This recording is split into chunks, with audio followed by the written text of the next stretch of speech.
ஆண்டவராக இயேசு நாமத்தில் அன்பின் வாழ்த்துக்கள். மே மாதம் முதல் தேதியிலே, அதாவது முதலாவது பரிசுத்த ஓய்வு நாள்ல இந்த இரண்டாம் ஆராதனை வேளையில நேரலையில் இருக்க உங்களையும் இணையதள வாயிலாக பார்க்கிற கேட்கிற ஒவ்வொரு மக்களுக்கும் ஆண்டவராக இயேசு நாமத்தில் அன்பின் வாழ்த்துக்கள். கர்த்தர் இன்றைக்கு நமக்கு கொடுக்கிறதான வாக்கு தத்தம் தேவனுடைய ராஜ்யம். தேவனுடைய ராஜ்யம், கிங்டம் ஆஃப் காட். வேதம் சொல்லுகிறது கிங்டம் ஆஃப் காட், ஆங்கிலம் கிங்டம் ஆஃப் காட், தமிழ்ல சொல்லுகிறது தேவனுடைய ராஜ்யம். ஆக அப்போஸ்தலர் புத்தகம் 8ஆம் அதிகாரம் 12 முதல் 25. அப்பொழுது சீமோனும் விசுவாசித்து ஞானஸ்நானம் பெற்று பிலிப்பை பற்றி கொண்டு அவனால் நடந்த அடையாளங்களையும் பெரிய அற்புதங்களையும் கண்டு பிரமித்தான். சமாரியர் தேவ வசனத்தை ஏற்றுக்கொண்டதை எருசலேமில் உள்ள அப்போஸ்தலர்கள் கேள்விப்பட்டு பேதுருவையும் யோவானையும் அவர்களிடத்திற்கு அனுப்பினார்கள். இவர்கள் வந்த பொழுது அவர்களில் ஒருவன் பரிசுத்த ஆவியை பெறாமல் கர்த்தராகிய இயேசுவின் நாமத்தினாலே ஞானஸ்நானம் மாத்திரம் பெற்றிருந்தவர்களை கண்டு அவர்கள் பரிசுத்த ஆவியை பெற்றுக் கொள்ளும்படி அவர்களுக்காக ஜெபம் பண்ணி அவர்கள் மேல் கைகளை வைத்தார்கள். அப்பொழுது அவர்கள் பரிசுத்த ஆவியை பெற்றார்கள். அப்போஸ்தலர் தங்கள் கைகளை அவர்கள் மேல் வைத்ததினால் பரிசுத்த ஆவி தந்துள்ளப்படுவதை சீமோன் கண்டபொழுது அவர்களிடத்தில் பணத்தை கொண்டு வந்து, நான் எவன் மேல் என் கைகளை வைக்கிறனோ அவன் பரிசுத்த ஆவியை பெறத்தக்கதாக எனக்கு இந்த அதிகாரத்தை கொடுக்க வேண்டும் என்றான். பேதுரு அவனை நோக்கி, தேவனுடைய வார்த்தை பணத்தினாலே சம்பாதித்துக் கொள்ளலாம் என்று நீ நினைத்தபடியால் உன் பணம் உன்னோடு கூட நாசமாய் போக கடவுது. உன் இருதயம் தேவனுக்கு முன்பாக செம்மையாய் இருந்தபடியால் இந்த விஷயத்திலே உனக்கு பங்கும் இல்லை பாகமும் இல்லை. ஆகையால் நீ உன் துர்குணத்தை விட்டு மனம் திரும்பி தேவனை நோக்கி வேண்டிக்கொள். ஒருவேளை உன் இருதயத்தின் எண்ணம் உனக்கு மன்னிக்கப்படலாம். நீ கசப்பான பச்சிலும் பாவக்கட்டிலும் அகப்பட்டிருக்கிறதை காண்கிறேன் என்றான். அதற்கு சீமோன், நீங்கள் சொன்ன காரியங்களில் ஒன்றும் எனக்கு நேரிடாதபடிக்கு எனக்காக கர்த்தரை வேண்டிக் கொள்ளுங்கள் என்றான். இவ்விதமாய் அவர்கள் கர்த்தருடைய வசனத்தை சாட்சியாய் அறிவித்து சொன்ன பின்பு சமாரியருடைய அநேக கிராமங்களில் சுவிசேஷத்தை பிரசங்கித்து எருசலேமுக்கு திரும்பி வந்தார்கள். யாவரும் முழங்கால் படிட்டு தலைகளை தாழ்த்துவோம். எங்கள் நல்ல பரிசுத்த ஆவியானவரே, ஒரு விசை கொடுத்த தகப்பனே, உடைய வேத வசனத்தின் அடிப்படையில் கிங்டம் ஆஃப் காட், தேவனுடைய ராஜ்யம், தேவனுடைய ராஜ்யம், தேவனுடைய ராஜ்யத்தை குறித்தும் இயேசு கிறிஸ்துடைய நாமங்களை குறித்தும் அவர்கள் பிரசங்கித்த போது அவர்கள் விசுவாசித்து வசனத்தை ஏற்றுக்கொண்டு ஞானஸ்நானம் பெற்றார்கள். பின்பு பரிசுத்த ஆவியும் பெற்றுக் கொண்டார்கள். எனவே முதலாவது விசுவாசம், இரண்டாவது வசனத்தை ஏற்றுக்கொண்டார்கள், மூன்றாவது அவர்கள் ஞானஸ்நானம் எடுத்தார்கள், நான்காவது பரிசுத்த ஆவியின் அபிஷேகத்தின் வல்லமையை பெற்றுக் கொண்டார்கள். எனவே என் தேவனாகிய கர்த்தர் பரிசுத்த ஆவியானவர், நீர் பேசும், நாங்கள் கேட்கிறோம், எங்கள் தலைகளை தாழ்த்துகிறோம், எங்களுக்கு தேவையான மன்னாவை அருள் செய்யும், ஆசீர்வதி. நீர் பேசுகிறாங்க, அடியனை மூடி மறைத்து நீர் பேசும், நாங்கள் கேட்கிறோம், வாஞ்சியோடு காத்திருக்கிறோம். எங்களை உருவாக்கும், பண்படுத்தும், பயன்படுத்தும், ஆசீர்வதி. இயேசுவின் நாமத்தில் நல்ல பிதாவே, ஆமென். உட்காருவோம். தேவனுடைய பிள்ளைகளே, தேவனுடைய ராஜ்யம், கிங்டம் ஆஃப் காட், தேவனாகிய கர்த்தர் நமக்கு கொடுக்கிற தேவனுடைய ராஜ்யம், கிங்டம் ஆஃப் காட். அவர் சொல்லும் போது அவர்கள் விசுவாசித்த தேவ வசனத்தை ஏற்றுக்கொண்டார்கள். ஆக அப்போஸ்தலர் 8ஆம் அதிகாரம் 12 முதல் 15 ஒரு வாசி கேட்கலாம். 12 முதல் தேவனுடைய ராஜ்யத்திற்கும் இயேசு கிறிஸ்துவின் நாமத்திற்கும் ஏற்றவேளை குறித்து பிலிப்பி பிரசங்கித்ததை அவர்கள் விசுவாசித்த போது புருஷரும் ஸ்திரீகளும் ஞானஸ்நானம் பெற்றார்கள். கைகளை தட்டி கர்த்தர் நாமத்தை மகிமைப்படுத்துவோம். கைகளை தட்டி, என் அன்பான தேவ பிள்ளையே, நடந்தது என்ன? இங்க பிலிப்பு என்பவன் என்ன செய்கிறான்? அவன் புறப்பட்டு போய் அவன் முதலாவது விசுவாசித்தான். பிலிப்பு விசுவாசித்தான். அவன் விசுவாசித்து இயேசு கிறிஸ்துவின் வார்த்தைகளை, வசனங்களை அவன் ஏற்றுக்கொண்டான். பின்பு அவன் ஞானஸ்நானம் எடுத்தான், பரிசுத்த ஆவியை பெற்றான், புறப்பட்டு போனான். பரிசுத்த ஆவியை பெற்ற அவன் புறப்பட்டு போய் அநேக ஜனங்களுக்கு ஆண்டவரை குறித்து போதிக்கிறான், ஆண்டவர் குறித்து பிரசங்கம் பண்ணுகிறான். இன்றைக்கு நீங்கள் எல்லாரும் ஆண்டவராகிய இயேசு கிறிஸ்து பிள்ளைகளாய் நீங்கள் விசுவாசித்தீர்கள், நீங்கள் வசனத்தை ஏற்றுக்கொண்டீர்கள், அடுத்து நீங்கள் ஞானஸ்நானம் எடுத்துக்கொண்டீர்கள், பரிசுத்த ஆவியை பெற்றீர்களா? உங்களுக்குள் பரிசுத்தாவி இருக்கிறதா? பரிசுத்தாவி இருக்குமானால் சபைக்கு ஒழுங்கா வருவீர்கள். பரிசுத்தாவி இருக்குமானால் நீ ஒழுங்கா சபைக்கு நேரத்தை காலத்தை பயன்படுத்தி சபைக்கு வருவாய். பரிசுத்தாவி உனக்குள் இருக்குமானால், வல்லமை உனக்குள்ள இருக்குமானால், அந்நிய பாஷை உனக்குள் இருக்குமானால், எந்த வேலை எப்படி இருந்தாலும் திருச்சபை நோக்கி ஓடோடி வருவாய். பரிசுத்த ஆவி எங்கேயோ அங்கு விடுதலை உண்டு. பரிசுத்த ஆவி எங்கேயோ அங்கு விடுதலை உண்டு. பரிசுத்த ஆவி இல்லை என்றால், உன்னிடத்துல பரிசுத்த ஆவி இல்லைன்னா அங்கு விடுதலை இல்லை. ஆக பரிசுத்த ஆவியான இல்லாத இடங்களிலே இல்லாத நபர் சீர்கெட்டு போவார்கள் என்று வேதம் சொல்லுகிறது. ஆகவே ஆண்டவரை விசுவாசிக்க வேண்டும். அவருடைய வசனத்தை ஏற்றுக்கொள்ள வேண்டும். அவருடைய வசனத்தை ஏற்றுக்கொண்டு ஞானஸ்தானம் பெற வேண்டும். ஞானஸ்தானம் பெற்றீர்கள். ஞானஸ்தானம் பெற்ற நீங்க பரிசுத்த ஆவியில் நிரம்பியிருக்கிறீர்களா? இதுதான் கேள்வி. உங்களுக்கு பரிசுத்தாவி இருக்கிறதா? பரிசுத்தாவி இருந்தால் நீ ஒழுங்கா சபைக்கு வருவாய். பரிசுத்தாவி இருந்தால் நீ ஒழுங்கா சரியான நேரத்துக்கு வருவாய். பரிசுத்தாவி இருந்தால் அந்நிய விக்கிரக தெய்வங்களை நீ வணங்க மாட்டாய். பரிசுத்தாவி உன்னோடு கூட இருந்தால் அந்நிய விக்கிரக காரியங்களில் ஈடுபட மாட்டாய். உலகப்புறமான காரியங்களில் ஈடுபட மாட்டாய். ஆண்டவரோடு இருந்தால், ஆண்டவருடைய பரிசுத்தாவி உனக்குள் இருக்குமானால் நீ கர்த்தருக்கு உண்மையாய் ஊழியம் செய்வாய். ஆத்துமாரோட பண்ணுவாய். ஆண்டவர் என்ன சொன்னார்? நீ முதலாவது விசுவாசி, இரண்டாவது வசனத்தை ஏற்றுக்கொள், மூன்றாவது ஞானஸ்தானோடு, நாலாவது பரிசுத்தாவின் அபிஷேகத்தை வல்லமையை பெற்றுக்கொள். நீ புறப்பட்டு போய் சகல ஜனங்களுக்கும் சுவிசேஷத்தை பிரசங்கம் பண்ணு. அதை தான் பிலிப்பு செய்து கொண்டிருக்கிறார். ஆக நீங்க ரட்சிக்கப்பட்ட நீங்கள் எல்லாம் என்ன பண்ணுகிறீர்கள்? இந்த வருஷம் 10 பவுன் வாங்கணுமா? அடுத்த வருஷம் ஒரு 20 பவுன் வாங்கணும். இந்த வருஷம் ஒரு லேஅவுட், ஒரு நிலம் வாங்கணுமா? அடுத்த வருஷம் 2 வாங்கணும். இந்த வருஷம் ஒரு வீடு வாங்கணும், அடுத்த வருஷம் வீடு வாங்கணும்.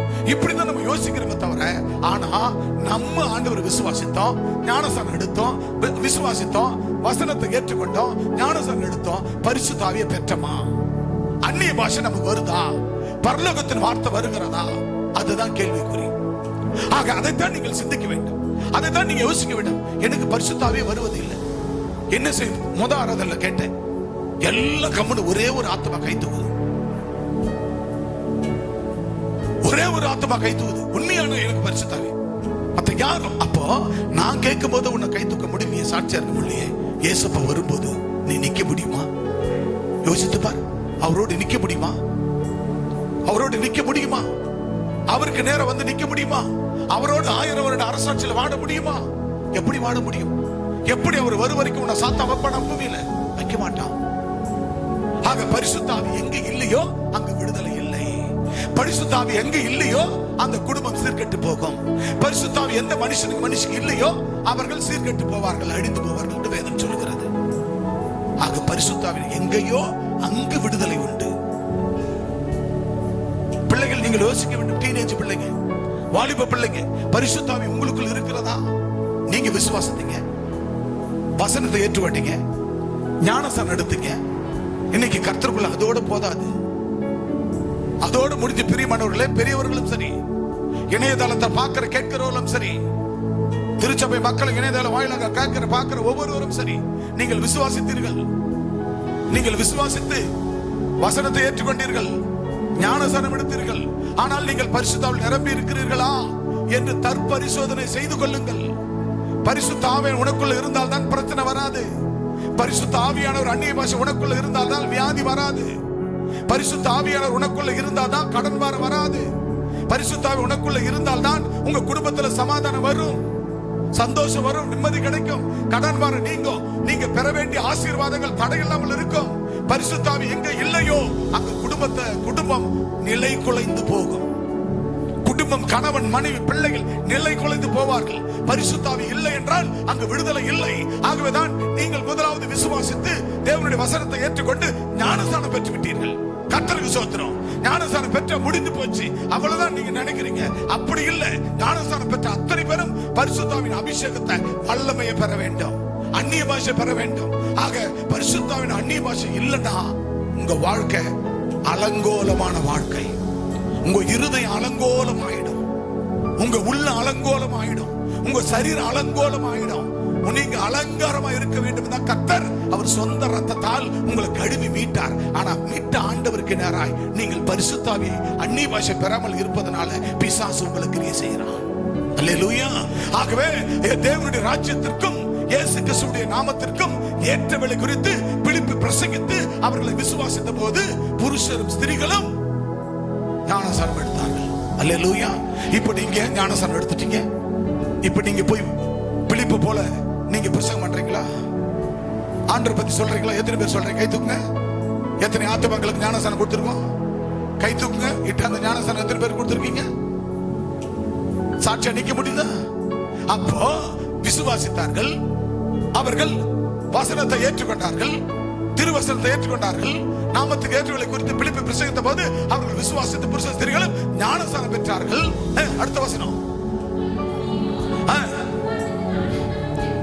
விசுவாசத்துல ஞானஸ்நானம் பெற்று பிலிப்பை பற்றி கொண்டு அதனால் நடந்த அடையாளங்களையும் பெரிய அற்புதங்களையும் கண்டு பிரமித்தான். அடுத்தது, சமாரிய ஜனங்கள் தேவ வசனத்தை ஏற்றுக்கொண்டார்கள். இப்ப நீங்க போய் என்ன பண்ணணும்?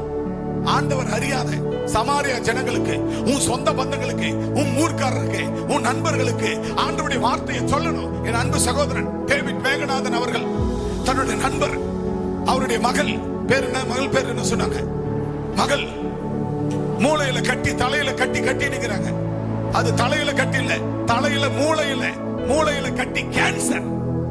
அந்த மூளையில கட்டி கத்திய வச்சாலும் செத்து போயிடுவாங்க, கத்தி பட்டாலும் செத்து போயிடுவாங்க. Cancer disease. எத்தனை வயசு? கிட்டத்தட்ட 11-12 வயசு. ஒரு பொம்பளை பிள்ளை 11 வயசுல 12 வயசுல அப்பதான் வரும். ஏன்னா ரத்தம் தேவை அதுக்கு. இப்ப ரத்த ஓட்டம் கம்மி, அது வேலையை ஆரம்பிச்சிச்சு.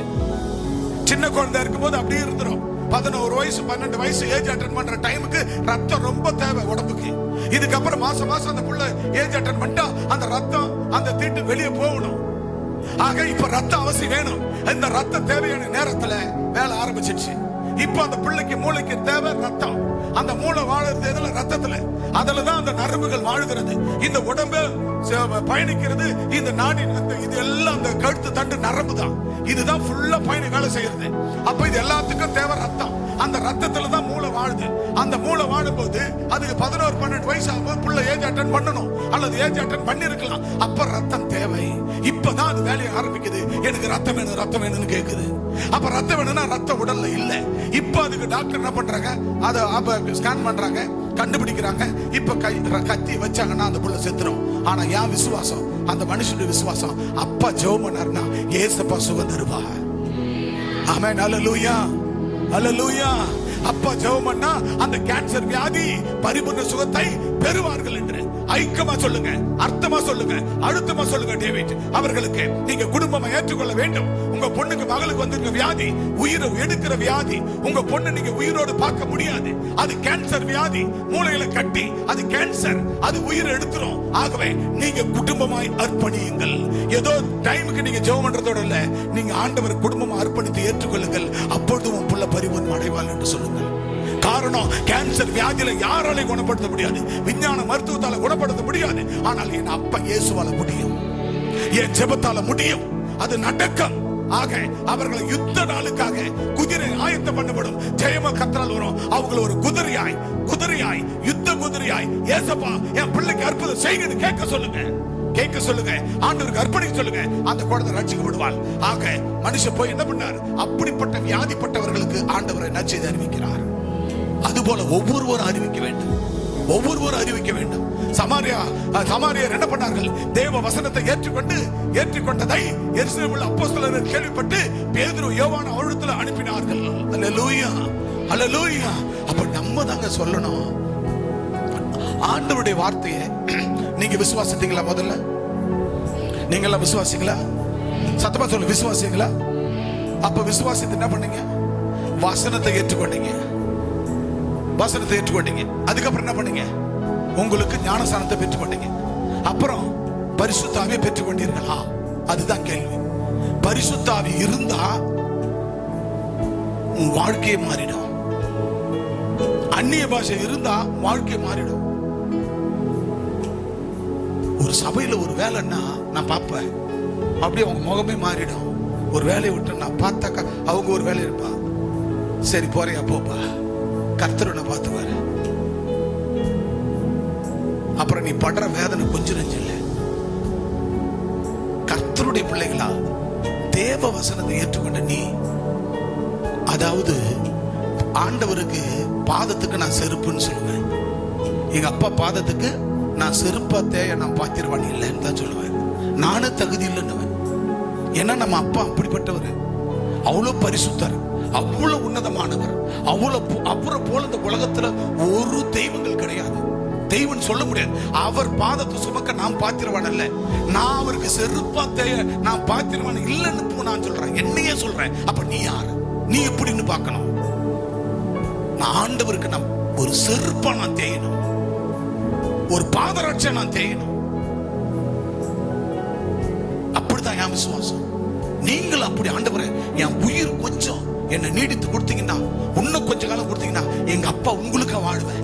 உங்களை பத்தி பிலிப்பு போல போய் சொல்லுவேன், பிலிப்பு போல சொல்லுவேன். ஒவ்வொரு பிலிப்பா மாறணும், பிலிப்பு போல சொல்லுவேன். வசனத்தை கற்றுக் கொடுப்பேன், வசனத்தை ஏற்றுக்கொண்டவர்கள் ஆலயத்தில் கொண்டாந்து சேர்ப்பேன்.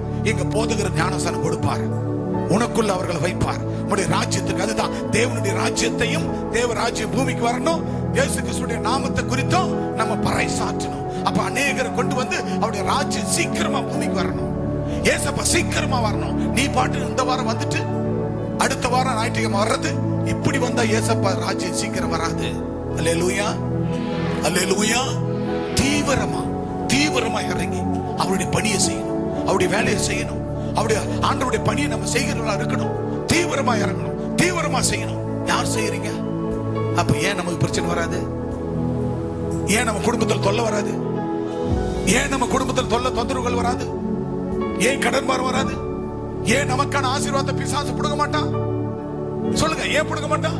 அப்ப நமக்கு என்ன இல்ல? விசுவாசித்தோம், வசனத்தை ஏற்றோம், ஞானஸ்நானம் எடுத்தோம், அத்தோட முடிஞ்சு போச்சு. ஆனா என்ன இல்ல? பரிசுத்தாவின் அபிஷேகம் வல்லமை இல்ல.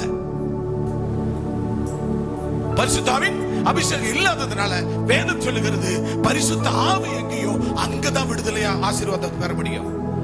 பரிசுத்த ஆவி இல்லாத இந்த உள்ளம் பயங்கர கேடுகட்ட மாறிடும், அலங்கோலமா மாறிடும். உள்ளம், இந்த இருதயம் அலங்கோலமா மாறிடும். நம்ம வீடு அப்படி அலங்கோலமா மாறிடும், அலங்காரமா மாறாது.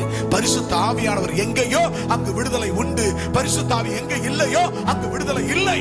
ஆக பரிசுத்த ஆவியை பெற்றவர்களாய், பரிசுத்த ஆவியை அனுபவிக்கிறவர்களாய், பரிசுத்த ஆவிக்குள்ள வாழ்கிறவர்களாய் நாம் புறப்பட்டு போய் கர்த்தருடைய வார்த்தையை, வசனத்தை பிரசங்கிக்க வேண்டும், சொல்ல வேண்டும். அநேக ஜனங்களை ஆலயத்தில் கொண்டு வந்து நிறுத்த வேண்டும்.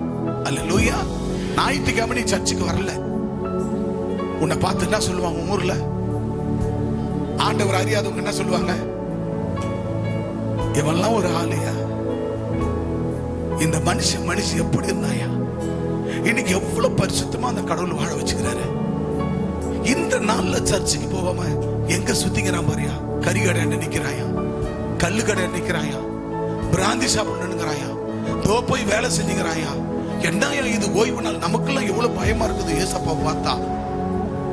நம்ம சர்ச்சுக்கு தான் போகல. மெய்யான தெய்வம், உயிருள்ள தெய்வம், அவரை போல உலகத்துல தெய்வம் இல்ல. ஆனா அப்பேற்பட்ட தெய்வத்துக்குள்ள வாழ இப்படிக்கிறாயா? ஒண்ணு ஆணுக்காவது புத்தி இருக்கணும், ஆவிக்குரிய புத்தி. ஒண்ணு பொண்ணுக்காவது ஆவிக்குரிய புத்தி இருக்கணும். இது ரெண்டுமே இல்லைன்னா அந்த குடும்பம் என்ன வருது? அதுதான் வேதம் தெளிவா சொல்லுது. பரிசுத்த ஆவியானவர் எங்கேயோ அங்கு விடுதலை உண்டு. பரிசுத்த ஆவியை அந்நிய பாஷை பெற்றவர்களா இருந்தால் அவர்கள் ஒன்றையும் கைவிட மாட்டார்கள். பிலிப்பு போல போய் பிரசங்கிப்பார்கள், பிலிப்பு போய் சொல்லுவார்கள். அடுத்த வசனம்,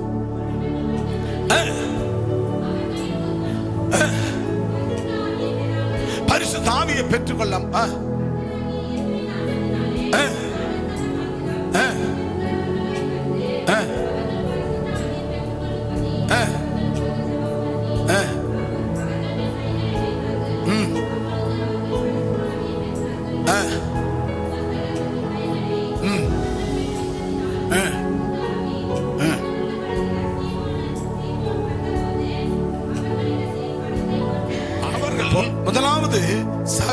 முதலாவது சொல்லப்பட்டிருந்தது, அவர்கள் விசுவாசித்து தேவ வசனத்தை ஏற்றுக்கொண்டு ஞானஸ்நானம் பெற்றார்கள். இரண்டாவதாக அவர்கள் மேல் கைகளை வைத்தார்கள், அவர்கள் பரிசுத்த ஆவியை பெற்றார்கள்.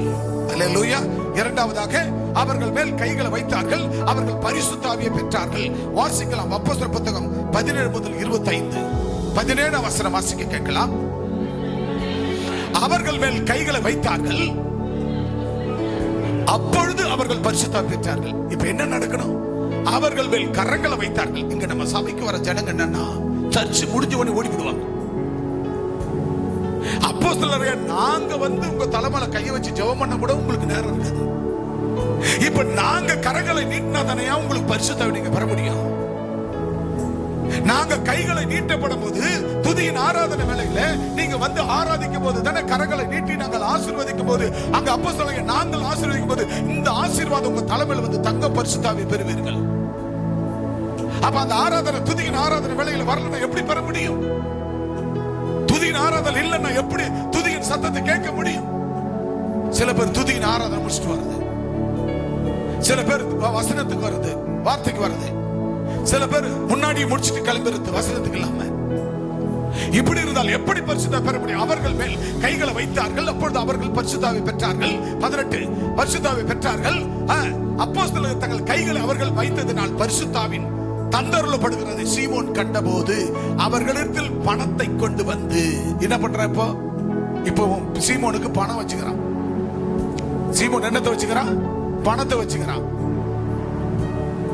ஓ பேதுருவே, ஆண்டவனே, என் தேவ மனுஷனே, நீங்கள் என்ன செய்தீர்கள்? இப்பொழுது அவர்களுக்கெல்லாம் நீங்க கையை வச்சீங்க, பரிசுத்தாவி வந்தது, அந்நிய பாஷை பேசுறாங்க, என்கிட்ட பணம் இருக்குது, ஒரு கட்டு கொடுக்குறேன், இந்தாங்க கொடுக்கறல. சீமோன் கண்டபோது அவங்க மேல வந்த அபிஷேகத்தை பரிசுத்தாவே தந்தோரப்படுகிறது. சீமோன் கண்டபோது அவர்களிடத்துல பணத்தை கொண்டு வந்து, நான் எவன் மேல் என் கைகளை வைக்கிறேனோ அவன் பரிசுத்தாவை பெற்றுக் கொள்ளத்தக்கதாக எனக்கு அந்த அதிகாரத்தை கொடுக்க வேண்டும் என்றான். பாத்தீங்களா ஐயா? பேதுருவே, நான் பணம் தர உங்களுக்கு, நான் போய் யார் மேல கையை வைக்கணும், அவங்க மேல பரிசுத்தாவி வரணும், அந்த வல்லமை எனக்கு தாங்க, இந்தாங்க பணம். யார் கேக்குது? சீமோன் கேக்குறான். அல்லேலூயா. பரிசுத்த ஆவியானவரை பணம் கொடுத்து, தங்கம் கொடுத்து, சொத்து கொடுத்து, வீடு கொடுத்து, கறிமீன் கொடுத்து, பிரியாணி கொடுத்து எதையும் வாங்க முடியாது. அல்லேலூயா, அல்லேலூயா. பின்பு 20 வசனம் சொல்லுகிறார், பேதுரு அவனை நோக்கி, தேவனுடைய வரத்தை பணத்தினாலே சம்பாதித்துக் கொள்ளலாம் என்று நீ நினைத்தபடியால் போதும். பேதுரு சீமோனை நோக்கி என்ன பண்றாரு? தேவனுடைய வரத்தை, என்னத்த வரத்தை.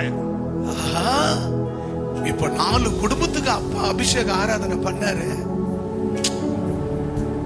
என்னவோ தெரியல, 4 குடும்பமும் எத்தனை லட்சம் கொடுத்தாங்கன்னு தெரியல. பிளஸி பேதுரு எத்தனை லட்சம் தெரியல, தேவன் ரேவதி எத்தனை லட்சம் தெரியல, ஜேம்ஸ் நான்சி எத்தனை லட்சம் தெரியல, எசேக்கியேல் அண்ணால் குடும்பம் எத்தனை லட்சம் கொடுத்தாங்களோ தெரியல. பணத்தை வாங்கிக்கின்னு அப்பா கொடுத்துட்டு இருக்கிறாருப்பா.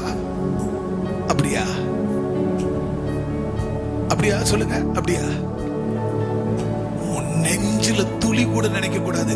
பேதுரு என்ன சொல்றாரு? சீமோனை, பேதுரு அவனை நோக்கி, சீமோனை நோக்கி, தேவனுடைய வரத்தை பணத்தினால சம்பாதித்துக் கொள்ளலாம் என்று நீ நினைத்தபடியால் உன் பணம் உன்னோடு கூட நாசமாய் போக கடவுது. உன் பணம் உன்னோடு கூட, யாரோடு கூட? நீ அப்படி நினைச்ச பாரு சீமோனே, உன்னோடு கூட அந்த பணம் நாசமாய் போக கடவுது. அந்த பணம் உன்னை நாசமாக்கி விடும் என்று பேதுரு சொன்னார். அல்லேலூயா, அல்லேலூயா, அல்லேலூயா. அப்பா எங்களுக்கு சொல்லி கொடுக்கிற கிருபை உள்ளவர்களை அடையாளம் கண்டு தேர்ந்தெடுத்து தேவன் அழைத்த ஊழியத்திற்கு அவர்களுக்கு போதித்து தேவன் அழைத்த ஊழியத்திற்கு அவர்களை அனுப்பி சிறு குறி அடிப்படையில் சபைகளை ஸ்தாபி என்று கர்த்தர் சொல்லி இருக்கிறார். எங்களுக்கு வேதத்தில் எழுதப்பட்டதை அவங்க கிருபா வர்றங்களை கண்டுபிடித்து, அவங்க கிருபா வர்றங்களை அவங்க ஒவ்வொரு துளியிலும் அவங்க நடக்கல, போக்கல, வரத்துல, பேச்சுல, அவங்க ஊழியத்துல ஈடுபடுகிற காரியங்கள், உதாரணத்துவமாய் செய்யற காரியங்கள், காணிக்கையாரோட தசமாரமா மற்ற ஊழியமா இருக்கட்டும், எல்லாவற்றும் உதாரணத்துவத்தை பார்த்துதான் கர்த்தர் எங்களுக்கு கொடுத்த அந்த ஆவிக்குரிய ஞானம் வழிநடத்தல் பிரகாரம் தான் தேர்ந்தெடுத்து அவர்களுக்கு போதித்து அபிஷேக ஆராதனை பண்ணி அபிஷேகத்தை கொடுத்து வல்லமையை கொடுத்து சபையில வைத்திருக்கிறோம். கரங்களை தட்டி. சீமோன் நினைத்தது போல உனக்கு வரும். ஆனா சீமோன் நினைத்தது போல நீ நினைக்க கூடாது. அவங்கள விட நான் முதல்ல போனேன் கல்வாரிக்கு. ஏன் கல்வாரிக்கு நான் போன? எனக்கு அப்பா கொடுக்கல. நீ முன்ன போன பின்ன போன அது வந்தது இல்ல. உன் கிருபா வரங்களை கர்த்தர் கண்டுபிடிக்க எங்களுக்கு கொடுத்திருக்கிறார். உன் கிருபா வரங்களை கர்த்தர் எங்களுக்கு கொடுத்திருக்கிறார்.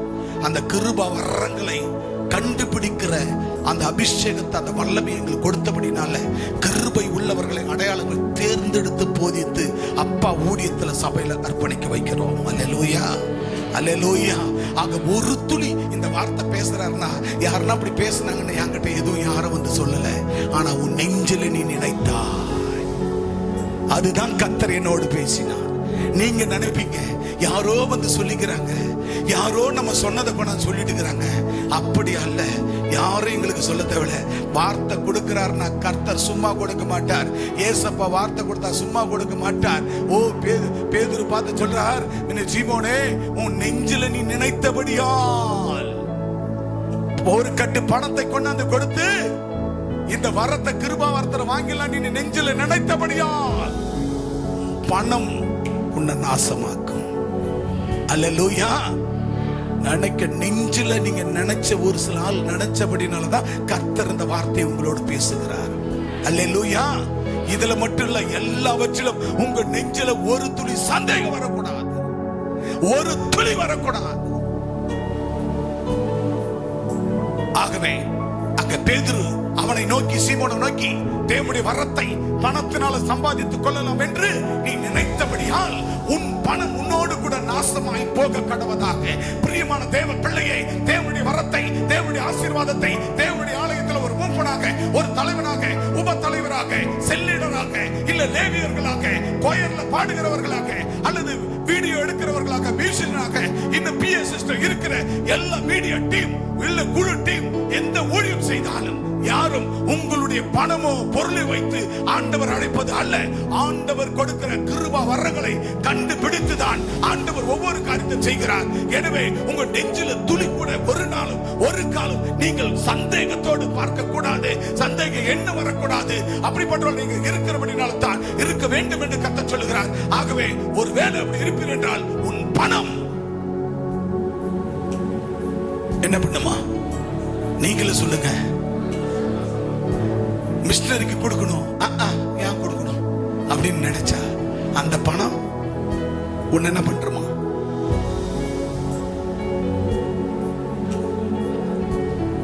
மிஷனரி கொடுக்கணும்னா, குழந்தைங்களுக்கு கொடுக்கணும்னா, சந்தாவை கொடுக்கணும்னா ஏன் கொடுக்கணும்? எது கொடுக்கணும்? தசமா கொடுக்கணும், ஏன் கொடுக்கணும்? எது கொடுக்கணும்?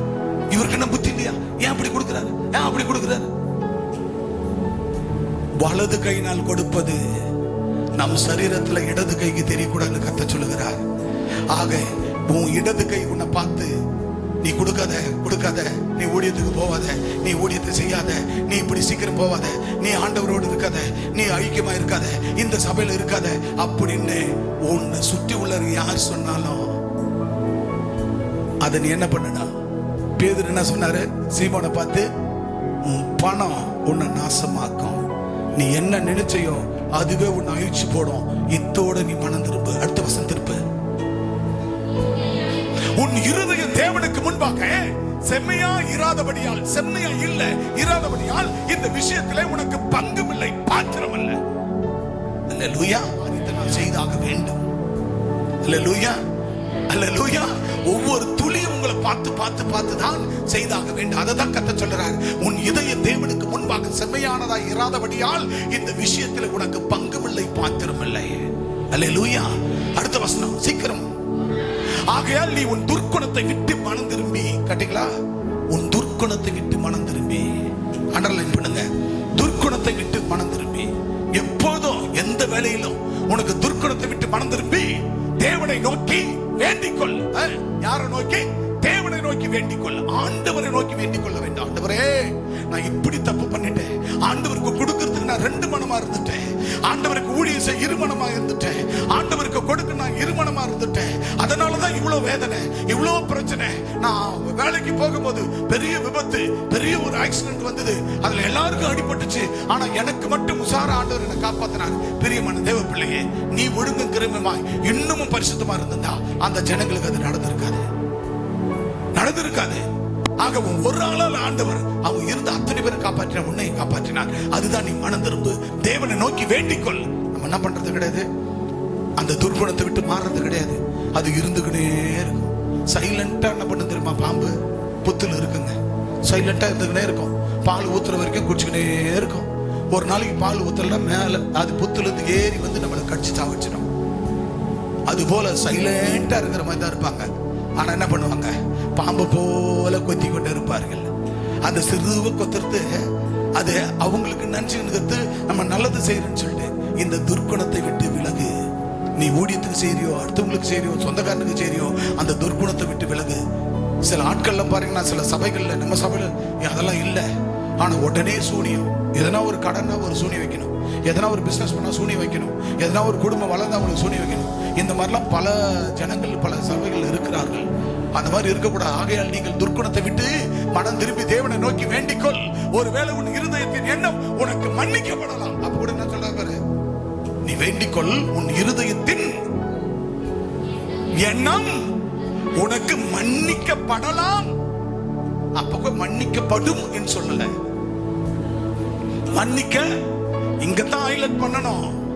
சும்மா எதையோ பேசணும், எதையோ பண்றன்னு சொல்லக்கூடாது, ஏதோ பண்றன்னு பண்ணக்கூடாது, ஏதோ பேசிடக்கூடாது. எங்களுடைய மனம் நொந்துடக்கூடாது, கஷ்டப்படக்கூடாது. காரணம் அவ்வளவு இந்த ஊழியத்துல பாடு. வேற ஒருத்தரா தான் எனக்கு செத்து போயிட்டு ஓடி போயிட்டு இருப்பான். அவ்வளவு பாடுள்ள ஊழியம் ஆண்டவர் சொல்லி இருக்கிறார். அவ்வளவு பாடுபட்டு தான் அந்த ஊழியத்தை செய்யறோம். சும்மா அப்படி சிட்டிக்கு போற நேரத்துல ஒரு விசுவாசிக்கு எடுத்துட்டு போய்கிடுது. பட் அதுதான் கதை. நீ உன் துர்க்குணத்தை விட்டு விலகு, மனம் திரும்பு, தேவனை நோக்கி வேண்டிக்கொள். ஒருவேளை உன் இருதயத்தின் எண்ணம் உனக்கு மன்னிக்கப்படலாம். இன்னைக்கு டூர் பிளான், நான் போகல, எப்படியும் போறவங்கள விடக்கூடாது, நான் போகல எப்படியாது. இந்த துர்க்குணம் உனக்கு வந்துச்சுன்னா முடிஞ்சு போச்சு. மனம் திரும்பு, துர்க்குணத்தை விட்டு மனம் திரும்பு, தேவனை நோக்கி வேண்டிக்கொள். ஒருவேளை என்னமா நீ மனம் திரும்ப வேண்டிக்கொள், உன்னை மன்னிச்சிடும் சொல்ல ஆண்டவர் என்ன சொல்றாரு. ஒருவேளை ஐசக் என்னவா, ஒருவேளை பால் என்னவா, ஒருவேளை என்னவா மன்னிக்கப்படலாம். எவ்வளவு அர்த்தம் வச்சுக்கிற அப்பா. அவரை போல ஆசீர்வதிக்கிறவங்க யாரும் கிடையாது. அவரை போல நம்மளை ஏற்றுக்கொள்றது யாரும் கிடையாது, மன்னித்து ஏற்றுக்கொள்றது. ஏன்னா நீ அவ்வளவு நீ துர்க்குணமா இருக்கிற. அதுல இருந்து உனக்கு என்ன எப்படி மன்னிக்கப்படலாம்.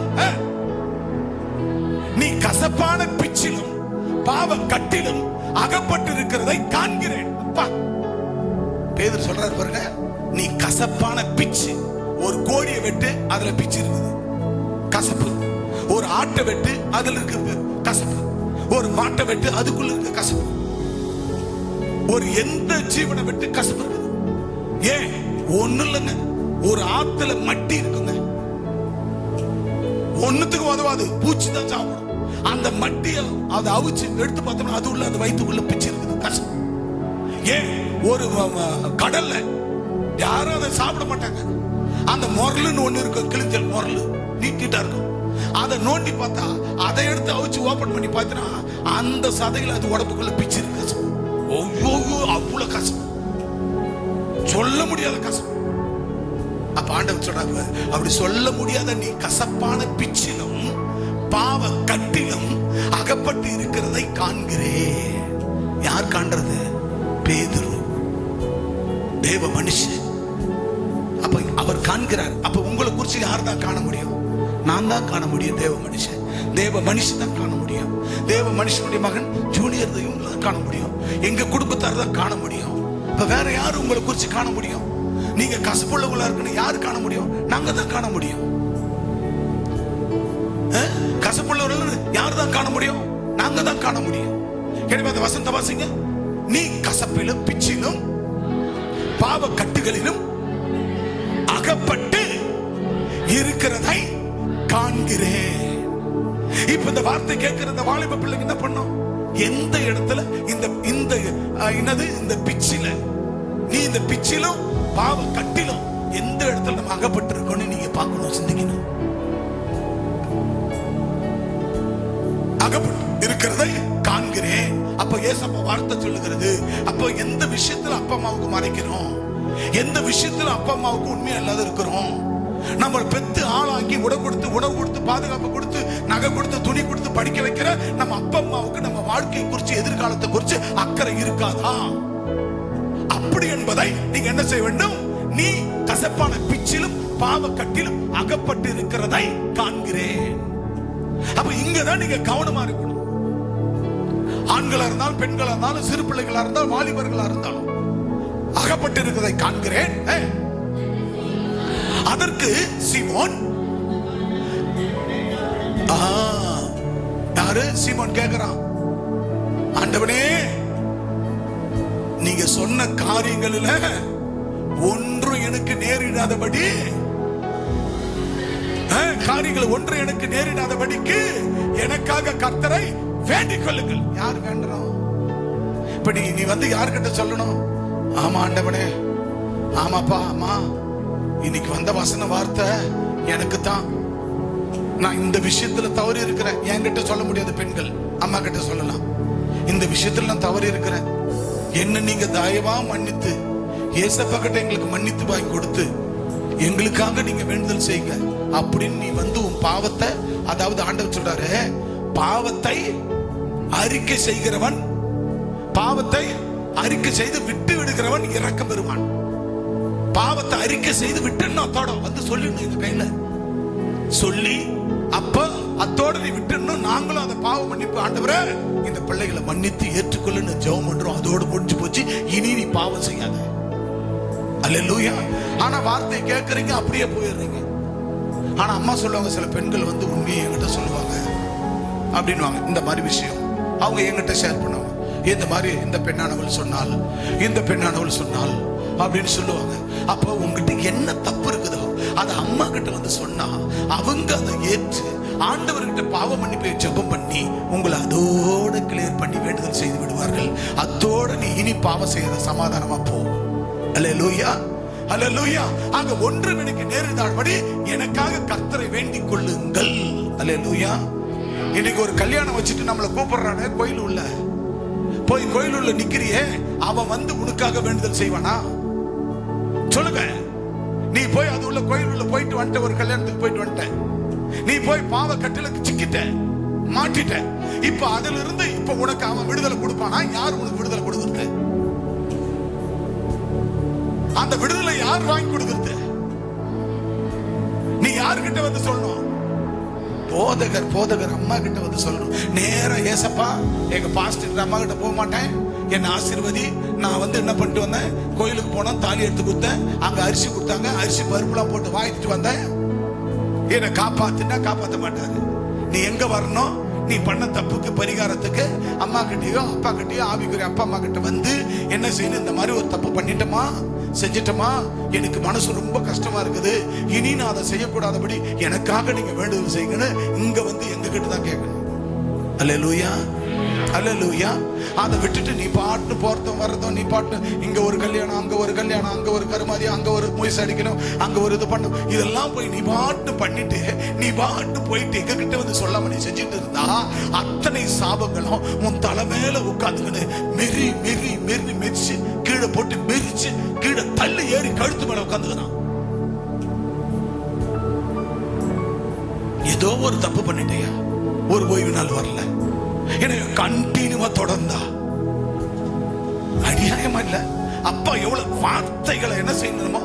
முதல்ல விசுவாசம் உள்ளவனா இருக்கணும், இரண்டாவது வசனத்தை ஏற்றுக்கொள்ளணும், மூணாவது ஞானஸ்நானம் எடுக்கணும், நாலாவது பரிசுத்த ஆவியை பெறணும், அந்நிய பாஷை பெறணும். அப்படிப்பட்ட ஆட்கள் தான் கர்த்தருக்குள் பரிசுத்தமா வாழ்கிறவர்கள். அப்படிப்பட்டவர்களுக்கு தான் என்ன துன்பம், என்னென்ன துன்பம் வந்தாலும் நான் சோர்ந்து போக மாட்டேன். யார் என்ன சொன்ன சொன்னாலும், யார் என்ன சொன்னாலும் நான் சோர்ந்து போக மாட்டேன், நான் சோர்ந்து போக மாட்டேன். கிறிஸ்துவுக்குள் வாழும் எனக்கு எப்போதும் வெற்றி உண்டு. சொல்லுங்க, கிறிஸ்துவுக்குள் வாழும் எனக்கு எப்போதும் வெற்றி உண்டு, வெற்றி உண்டு, வெற்றி உண்டு, வெற்றி உண்டு, எனக்கு வெற்றி உண்டு, வெற்றி உண்டு, வெற்றி உண்டு, வெற்றி உண்டு, நமக்கு வெற்றி உண்டு. என் ராஜா முன்னே செல்கிறார், வெற்றி பவனி செய்கிறார். என் ராஜா முன்னே செல்கிறார், வெற்றி பவனி செய்கிறார். ஒரு தோலை கையில் எடுத்து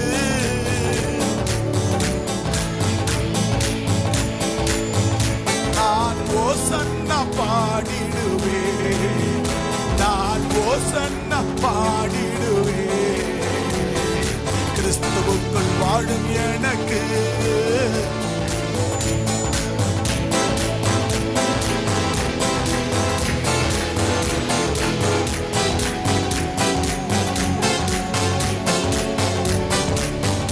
ஐயா வெற்றி உண்டு, வெற்றி உண்டு, வெற்றி உண்டு, எனக்கு வெற்றி உண்டு, வெற்றி உண்டு, வெற்றி உண்டு, வெற்றி உண்டு, எனக்கு வெற்றி உண்டு. ஹல்லேலூயா, ஹல்லேலூயா. கிறிஸ்துவுக்குள்ள வாழுற நமக்கு என்னால வெற்றியா? ஆமென். கையெடுத்து ஆமென். ஹல்லேலூயா, ஹல்லேலூயா. வெற்றி ஜெயம், வெற்றி நமது, ஜெயம் நமது. அதுக்காகத்தான் கர்த்தர் நம்மளை அவருடைய பிள்ளை வைத்திருக்கிறார். ஹல்லேலூயா. கடைசியா நம்ம வாசித்து முடிக்கிறோம். அதற்கு சீமோன், நீங்கள் சொன்ன காரியங்களில் ஒன்று எனக்கு நேரிடாதபடி எனக்காக கர்த்தரை வேண்டிக் கொள்ளுங்கள் என்றார். அப்ப யாருங்க வேண்டிக் கொள்ளணும்? நீங்க தான் வந்து சொல்லணும்.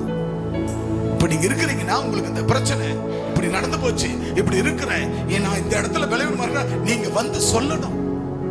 அல்லேலூயா, சொல்லணும். அப்போது எனக்காக வேண்டிக் கொள்ளுங்கள் என்றான். 25. அவர்கள் கர்த்தருடைய வசனத்தை சாட்சியாய் அறிவித்து சொன்ன பின்பு, பாத்தீங்க, சாட்சி அறிவித்து சொன்ன பின்பு வசனத்தை சமாரியருடைய அநேக கிராமங்களிலே சுவிசேஷத்தை பிரசங்கித்து எருசலேமுக்கு திரும்பி வந்தார்கள். கைகளை தட்டி. ஆக சமாரியா என்கிற தேசத்துல மக்கள், அறியாத ஜனங்கள், புரியாத ஜனங்கள், ஆண்டவர் இல்லாத ஜனங்கள், அவர்களுக்கு இப்படியாக அவர்கள் கர்த்தருடைய வசனத்தை சாட்சி அறிவித்து சொன்ன பின்பு சமாரியா நாட்டினுடைய ஜனங்கள் அநேக கிராமங்களில இந்த சுவிசேஷத்தை பிரசங்கம் பண்ணினார்கள். இடுக்கு நாட்டில் அநேக கிராமங்களில, செய்யூர் தொகுதியில் அநேக கிராமங்களில, மதுராந்தகம் தொகுதியில் அநேக கிராமங்களில நம்ம என்ன செய்ய வேண்டும்? சுவிசேஷத்தை சொல்ல வேண்டும். பாக்கத்திலும் சொல்ல வேண்டும், வில்வராய் நல்லூர்ல சொல்ல வேண்டும், தொன்னாட்டிலும் சொல்ல வேண்டும், கடப்பாக்கம் கிராமத்திலும் சொல்ல வேண்டும், ஆலம்பூரிலும் சொல்ல வேண்டும், காலாப்பட்டிலும் சொல்ல வேண்டும், பரமகணி குப்பத்திலும் சொல்ல வேண்டும், இடைக்க நாட்டிலும் சொல்ல வேண்டும், ஐநார் குப்பத்தில் சொல்ல வேண்டும், சேம்பிடிபுரத்தில் சொல்ல வேண்டும், இரணையச்சத்தில் சொல்ல வேண்டும், முதலியார் குப்பத்தில் சொல்ல வேண்டும், விளம்பூர்ல சொல்ல வேண்டும், பனையூர்ல சொல்ல வேண்டும், தாழ்வாளி குப்பத்தில் சொல்ல வேண்டும். நம்ம கிராமங்கள் எல்லா இடங்களிலும் சொல்ல வேண்டும். இன்னைக்கு கிட்டத்தட்ட 1000 போஸ்டர்கள் நாம் ஒட்டினோம். ஈஸ்டருக்கு உயிர்த்தெழுந்த நாளில் என்னுடைய வைராக்கியம் 1,00,000 பேர் அந்த பதாகையை, அந்த வசனத்தை படிக்க வேண்டும், பார்க்க வேண்டும். படிக்க தெரியாதவனா இருந்தா கூட அந்த வசனத்தை அப்படி உத்து பார்த்தான்னா ஒரு நாள் அவனை பரிசுத்தமாக்குவார், அவனை பரிசுத்தமாக்குவார். அந்த வைராக்கிய வாஞ்சை நாம் ஒவ்வொருவருக்குள்ள வர வேண்டும். பிரியமானவர்களே, ஒவ்வொருவருக்குள்ள வர வேண்டும். அவருடைய வார்த்தை விசுவாசித்து அந்த வசனத்தை ஏற்றுக்கொண்டு ஞானஸ்நானம் எடுத்த நாம் ஒவ்வொருவருக்கும் பரிசுத்தாவின் அபிஷேகம் தேவை. பரிசுத்த அபிஷேகத்தை பெற்றுக்கொள்ள வேண்டும். அதற்காகத்தான் சபையில ஆராதனை வேளையில வாங்க, துதியின் ஆராதனை வேளை வாங்க. அப்படி அந்நிய பாஷை அபிஷேகம் இறங்கி வரும். உங்க மேல இருக்கிற அசுத்த கிரியைகளை விலக்கி அந்த ரத்தம் உங்களை பரிசுத்தமாக்கும் என்று சொல்லுகிறோம். இன்னைக்கு நான் பார்த்த நகோமிய, நான் உள்ள வரும்போதெல்லாம் இரண்டாவது ஆராதனை துதியின் ஆராதனை போய்கொண்டிருக்கிறது, அபிஷேகத்தில் நிரம்புவதை பார்த்தேன். நீ லேட்டா வரும்போது நகோமி அபிஷேகத்தை பெற முடியல, ஆனா இன்றைக்கு நீ அபிஷேகத்தை பெற்றாய். அந்த அபிஷேகம் தான் உன் கசப்பை, கசப்புன்னா வியாதியோ நோயோ சூடியமோ மந்திரமோ உனக்குள் இருக்கிற என்ன டிசீஸ் ஏற்றுக்கொள்ள முடியாதவைகள் அத்தனை கசப்புகளையும் அவர் கட்டவிழ்த்தவர் ரத்தத்தால் விடுவிக்கிறார். அன்பு தேவ பிள்ளையே, ஆண்டவர் தேவனுடைய ராஜ்யம் நாம் சாட்சியா அறிவிக்க வேண்டும். இவ்விதமாய் அவர்கள் கர்த்தருடைய வசனத்தை சாட்சியா அறிவித்து சொன்ன பின்பு சமாரியா நாட்டு மக்கள் அநேக கிராமங்களிலே சுவிசேஷத்தை பிரசங்கித்தபடினால் அவர்கள் இயேசுவை ஏற்றுக்கொண்டார்கள். அல்லேலூயா. கர்த்தரை விசுவாசித்து வசனத்தை ஏற்ற ஞானஸ்நானம் எடுத்த பரிசுத்தாவை பெற்ற ஒவ்வொரு பிள்ளைகளும் இனி என்ன செய்ய வேண்டும்? ஒவ்வொரு கிராமங்களில் சென்று சாட்சியாக ஆண்டவருடைய வசனத்தை நீங்க பெற்ற நன்மையை சாட்சியா போய் சொல்லுங்கள். தொன்னாட்டில் சொல்லுங்கள், பாக்கத்துல சொல்லுங்கள், செம்பிலிபுரத்தில் ஒவ்வொரு ஊர்லயும் சொல்லுங்கள், ஏன் மெய்யூர் கிராமத்தில் சொல்லுங்கள். ஒவ்வொருவருக்கும் சாட்சி. இன்னைக்கு கொஞ்சம் லேட் ஆச்சு, அண்ணால் சாரால் வர என் இதயம் அப்படி ஏங்குகிறது. ஐயோ, என் பிள்ளைகள் 2 பேரை இன்னும் காணவில்லையே. சாட்சியா வருகிறவளாச்சே, துதியின் ஆராதனை போய்கொண்டிருக்கிறது, சீக்கிரமா வர பிள்ளைகளாச்சே அப்படி என்று என் ஏக்கம் தவிக்கிறது. பின்பு பார்க்கிறேன் 2 பேரும் உள்ள வருகிறார்கள், உள்ள வந்து கர்த்தரை ஆராதித்துக் கொண்டிருக்கிறார்கள். அன்பு தேவ பிள்ளையே, நீ வயசாகி போயிருந்தாலும், உனக்கு 90 வயசா இருந்தாலும், ஒருவேளை 1 வயசு குழந்தையானாலும், வயிற்றில் இருக்கிற குழந்தையா இருந்தாலும், எல்லாம் இயேசுவுக்கு தேவை. ஆத்தும பாரம். எனவே ஆண்டவரை விசுவாசியுங்கள். முதலாவது. 2வது வசனத்தை ஏற்றுக்கொள்ளுங்கள். 3வது ஞானஸ்நானம் பெறுங்கள். 4வது பரிசுத்தாவை பெறுங்கள். அந்நிய பாஷை பெற்றுக்கொள்ளுங்கள். பெற்றுக்கொண்டு நீங்கள் புறப்பட்டு போங்கள். அன்பு மகள் பிரியங்கா பனையூர் அவர்கள் ஈஸ்டர் உயிர்த்தெழுந்த நாளில் குறைஞ்சபட்சம் 8 பேரை புதிய ஆத்துமாக்களை கொண்டு வந்தார்கள். ஒரு வாலிப பெண்ணானவள் 8 பேரை கொண்டு வருவாள் என்றால், நீங்கள் குடும்பமா சபைக்கு வருகிறீர்கள், நீங்கள் எத்தனை பேரை கொண்டு வர முடியும்? கண்டிப்பாக முடியும். அநேகருக்கு சாட்சி அறிவியுங்கள். உங்களுக்கு நன்மை செய்த ஆண்டவரை சொல்லுங்கள். ஏதோ ஏனோ தானன்னு இன்னைக்கு போய் அடுத்த வாரம் ஞாயிற்றுக்கிழமை வருகிறோம் அப்படி அல்ல. இணையதளத்தில் கேட்கிற பார்க்கிற ஒவ்வொரு விசுவாசிகளும், ஒருவேளை சபையில பொறுப்புல உள்ள விசுவாசிகளும் சரி, நீங்கள் பொறுப்புள்ளவர்களாய் அடிந்து கொண்ட ஆத்துமாக்களை உன்னை ரட்சித்தது எதுக்காக? உன் ஆண்டவர் வசனத்தை ஏற்றுக்கொள்ள வைத்து எதுக்காக? அபிஷேகத்தை எது கொடுத்தார்? பிறருக்கு சாட்சியா போய் ஆண்டவரை சொல்லி அவர்களை அழைத்து வந்து ஆலயத்துல ஞானஸ்நானம் கொடுக்கத்தான். ஆகவே அப்படிப்பட்ட பிள்ளைகளாய் நீங்கள் வாழுங்கள். தேவனாகிய கர்த்தர் உங்களை உயர்த்துவார். தேவ ராஜ்யம், கிங்டம் ஆஃப் காட், அப்போஸ்தலர் 8 சொல்லப்பட்டிருக்கிறது. the kingdom of God, தேவனுடைய ராஜ்யம். அவர்கள் விசுவாசித்து தேவ வசனத்தை ஏற்றுக்கொண்டு ஞானஸ்நானம் பெற்றார்கள். ஆக அவர்கள் கைகளை வைத்தார்கள். அவர்கள் பரிசுத்தாவியை அந்நிய பாஷை பெற்றுக் கொண்டார்கள். 2வது நீங்களும் பெற்றுக்கொண்டீர்கள். புறப்பட்டு போங்க. அநேக ஜாதிகளை, ஜனங்களை கர்த்தருக்குள் வழிநடத்தி கொண்டு வாருங்கள். வருகிற வாரம் வரும்பொழுது அட்லீஸ்ட் ஒரு ஆத்துமாவது ஆலயத்தில் கொண்டு வாருங்கள். கர்த்தர் உங்களை ஆசீர்வதிப்பார். God will bless you.